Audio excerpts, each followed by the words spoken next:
মনত পূজা পূজা ভাৱ, হাতত গান্ধীজীৰ অভাৱ। কি কৰা যায়? পূজা বুলি পিংকিকো এটা গিফ্ট দিবা লাগব দেখোন।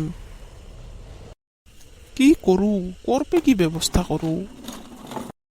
অলপ ঘুমাং, তাৰপিছত চিন্তা কৰিম কি কৰা যায়। কি ৰে তুই এখনো ঘুমে আসা? উঠাই নাই হা?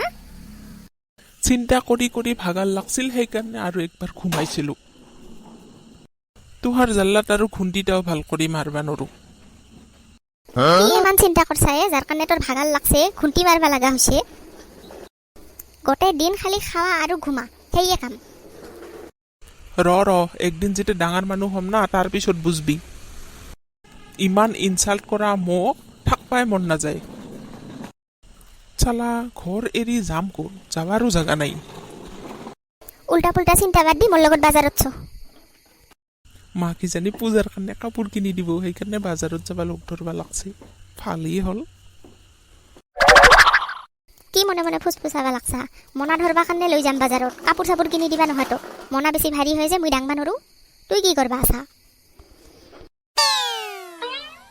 ভাই, পূজাৰ কাৰণে কিবা প্লেনিং কৰছা নেকি? হাতত 5টা টাকা নাই আৰু তুই প্ল্যানিং কৰাৰ কথা কই আছা?